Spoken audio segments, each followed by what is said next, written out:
Welcome to ST World Affairs. My guest today is Magan P. Magan is the chair of ACLU of the Northern California Board. Magan originally commenced service on the ACLU Northern California Board in 2009 and served 2 consecutive 3-year terms. Magan is a member of the Executive Committee, Finance Committee, Legal Committee, Development Committee, and ACLU of California Board Leader Group. Magan is currently a principal shareholder at a multinational law firm where she specializes in employee benefits. Magan, thanks for stopping by.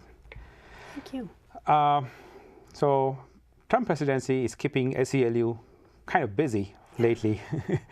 So I want to talk about, so when you talk about ACLU, it's about fairness, equality, freedom. And the travel ban, ACLU took a very strong stance, and they just immediately filed lawsuit and then raised $24 million. And of course, the Ninth Circuit suspended the travel ban. So can you give us walk us through this? What's your stand? What's your views here? What are your views in terms of this travel ban? Well, thank you very much for having me. I really appreciate it. I want to sort of step back and first just thank the public and the number of supporters who have decided to really get involved and engaged in the ACLU. We have raised considerable amounts of money in the last month or several months, but particularly after the Muslim ban, the travel ban was put into place. And we're very, very grateful for that support. We really do need it. We do need to use it. We're going to have a lot of work to do, both on the 3 fronts that we work on is litigation. So our immediate response on the travel ban was to get into court, and we were afforded a stay, and the state of Washington has also went in, and so right now there is a nationwide stay on the imposition of the travel ban.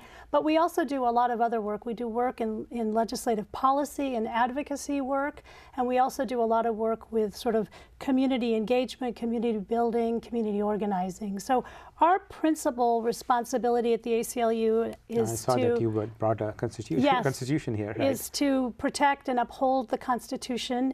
And the Constitution applies generally to everybody who's here, regardless of your status in the United States. So if you're here within the United States, you have constitutional protections.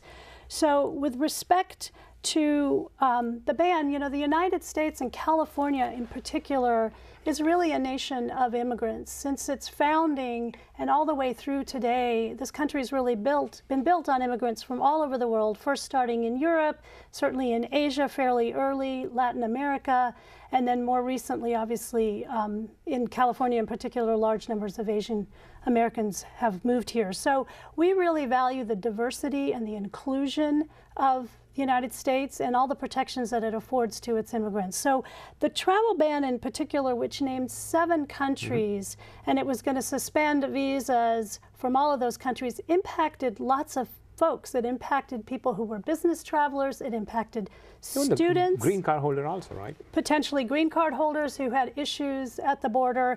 And so we were very thankful that we did get the stay in place, but we have a lot of work to do to ensure that, you know, equality and fairness continues to be sort of the American way. Right.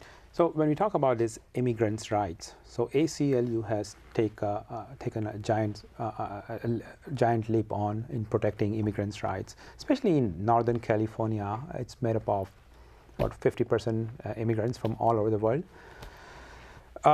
So recently, San Francisco Police Department and then federal government, they have this something called as a joint terrorism task force, right? Where federal government and San Francisco Police Department, they just combine and then fight against terrorism. But there are some Muslim communities and Arabs, they were not feeling comfortable about all the activities. So on February 2nd, it got suspended, and ACLU play a major role here.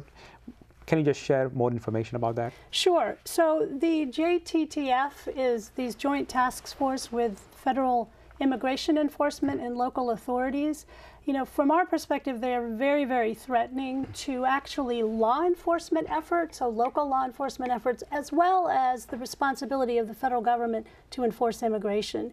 So if you involve, whether it's local police departments or local sheriff's departments, in assisting in ICE or Homeland Security sort of rounds up or holding, detaining somebody who might have been stopped for some other reason and holding them there, you know, if you think about it, it uses tremendous amount of resources because the local authorities have to house those people and detain them, and that costs the local community and taxpayers money.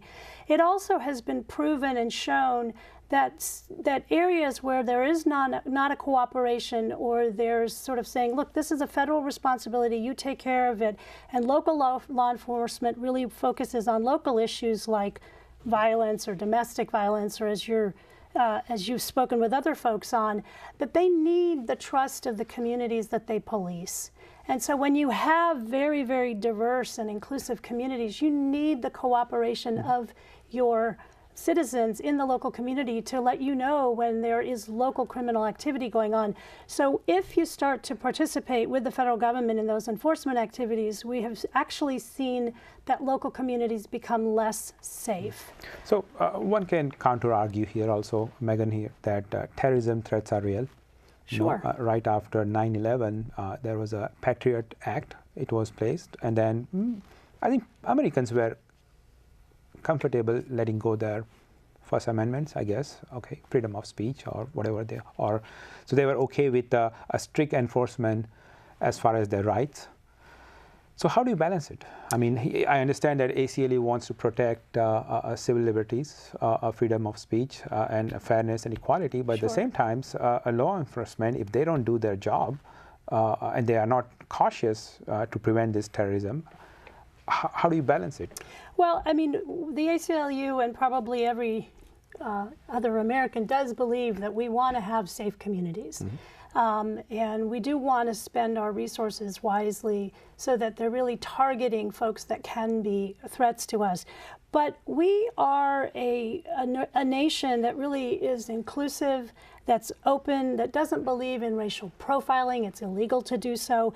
And it's a part of the fabric of our nation to sort of be open and welcoming.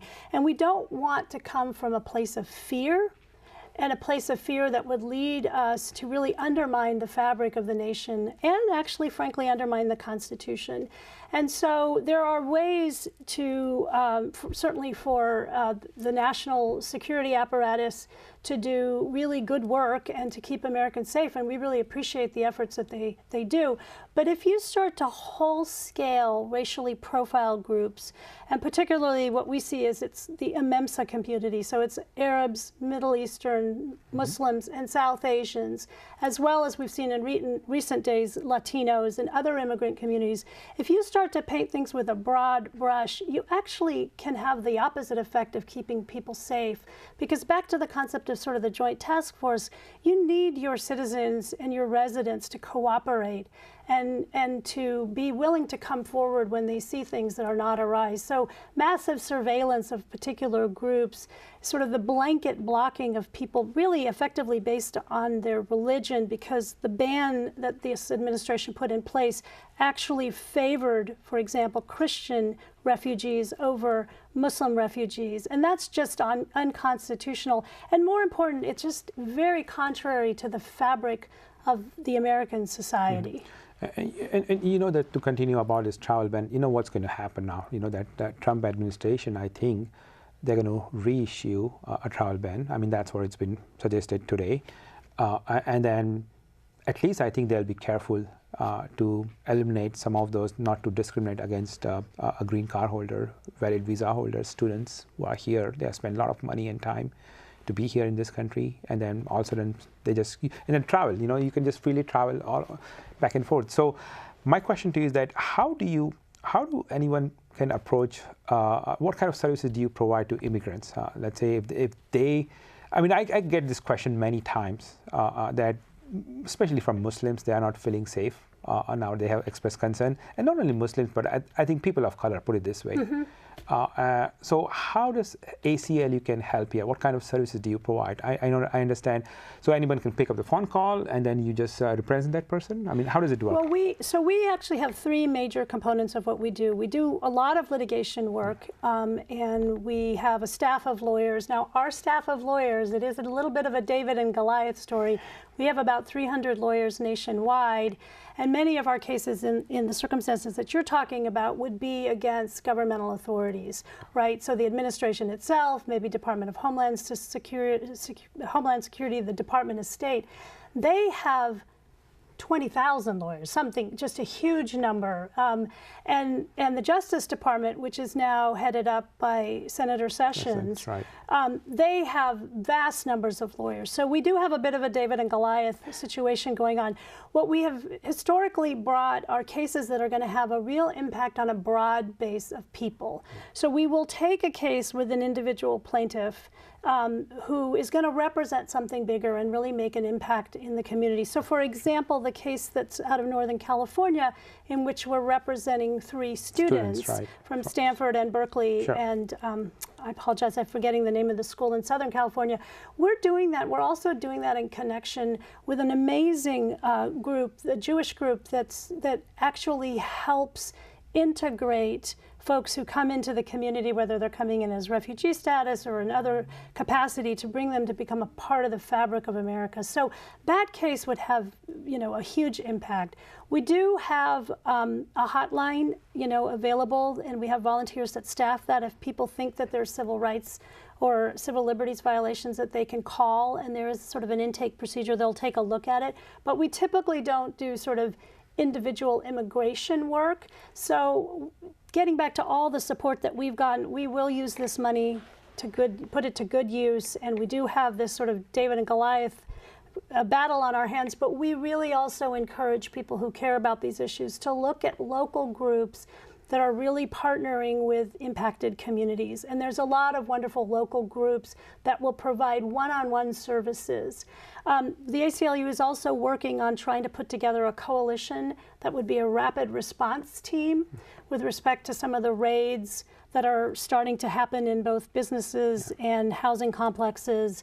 And so we are working with other coalition partners on that, but we really do encourage this community in particular to look and reach out to local groups that are helping on the ground. Right. So this would be my last question. I want to talk about this LGBT. It's just separate than what we have been talking about. So tell us about ACLU. What kind of services do you provide to LGBT? But what I understand that, again, ACLU works for equality and justice for lesbian, gays, bisexual, transgender people, right?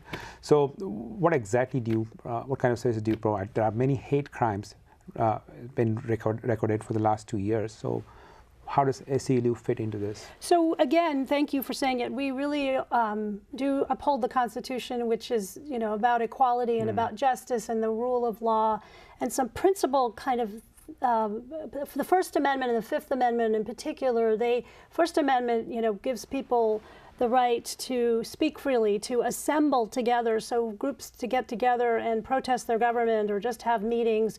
Freedom of the press, all of the work that you're doing, and also freedom to practice any religion or no religion at all. And then due process and equality provisions under the Fifth Amendment say that everybody's going to be treated equally in front of the law. And so the ACLU for a number of years has done a lot of frontline action work with the LGBT community. We were involved in the marriage equality case. We've been involved in the various propositions that have, Prop 8, getting that overturned.